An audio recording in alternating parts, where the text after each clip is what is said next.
Salve omnes, it's Magister Compton, and today we're going to be talking about the subjunctive, which is a topic that's going to dominate a lot of our grammar discussion for the next few chapters.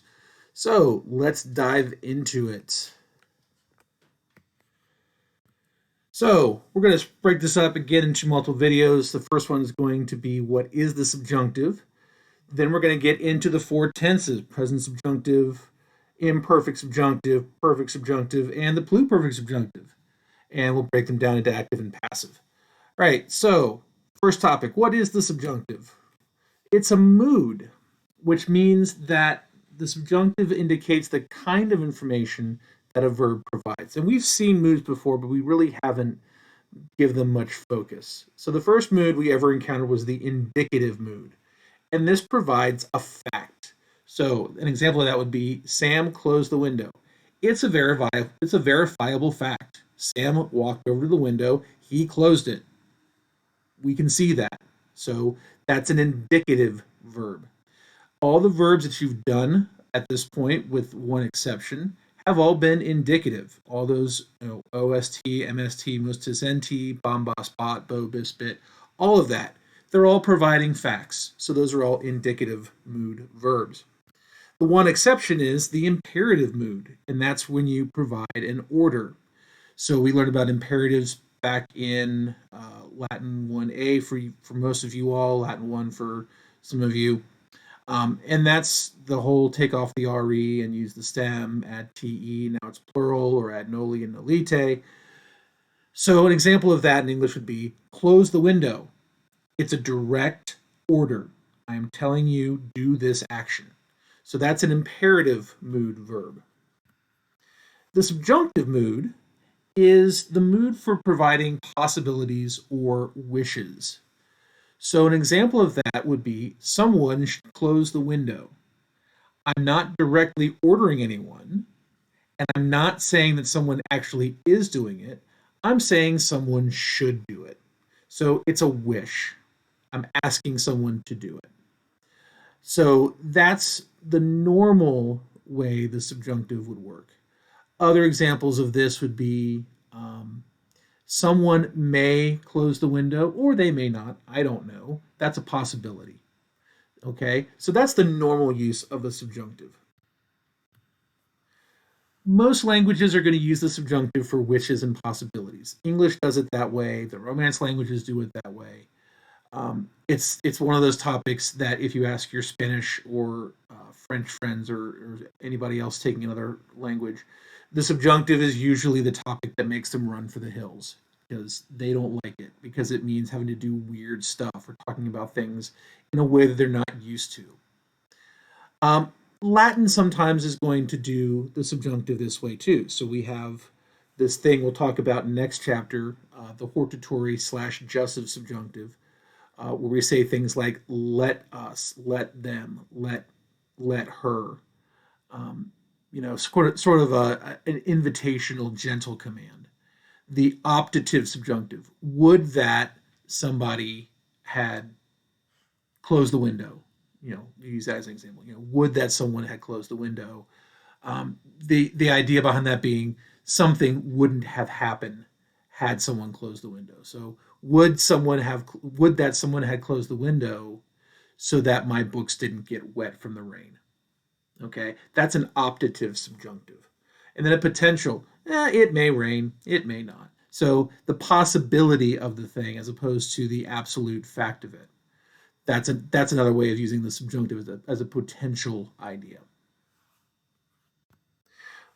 But mostly when we encounter the subjunctive in Latin, it's going to be part of some kind of special clause. So we have clauses of purpose, clauses of result, clauses of indirect question, indirect command, fearing. We have clauses that begin with the conjunction cum. So cum won't always mean with if it's not followed by an ablative. There's also certain conditions starting with si and nisi, such as, if you should study, you would do well. I'm not saying that you will do it, but if you should do it, chances are this would be the outcome. So it's kind of like a not so vivid future. Or another kind of condition we call contrary to fact. If this were easier, I'd be happier. The argument being, but it's not easier, therefore I'm not happier. So it's contrary to what is actually true. That's another condition that might use the subjunctive. So, when you see this, you're not going to have to worry about, is this a wish or is this a possibility or something like that. It's probably subjunctive just because that's what that particular clause uses. The first person singular, when you encounter, it's always going to end in M. So we will never see O as a first person singular ending. We will always see M. Any tense that we're dealing with in the active voice, we're always going to see M as the first person singular ending. So bye-bye O for the subjunctive. We're not going to use you. One quick note on translation before we wrap this up. There is no standard translation for subjunctive verbs. When we encounter them in sentences, it's just going to matter the context of why we're using it. The one that gets used the most frequently by itself is the present subjunctive. That, again, you might see used as a potential so and so, such a thing may happen or it may not. So that's a potential. We also have this thing, we mentioned it before, the hortatory / jussive, and that's what chapter 43 is going to be about, using the present subjunctive by itself to make these sort of invitational commands. But when we encounter the subjunctive in a clause, one of two things is going to happen.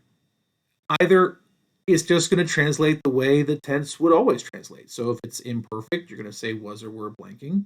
If it's present, you're going to say so and so blanks. If it's perfect, you're going to say has blanked. And if it's pluperfect, you're going to say had blanked.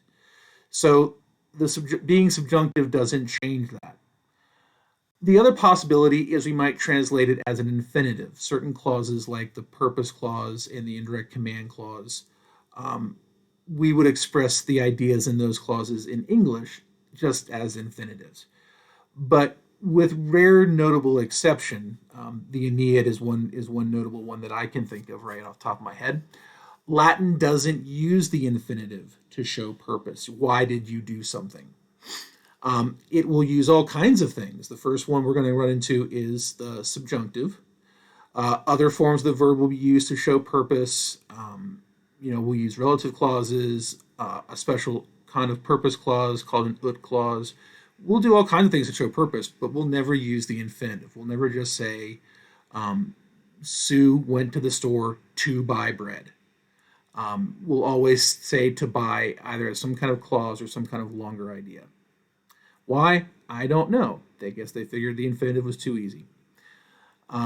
So as we talk about these other clauses and these other uses, we'll get into how do you translate the subjunctive in those situations. So for this chapter, you don't have to worry about how to translate a subjunctive.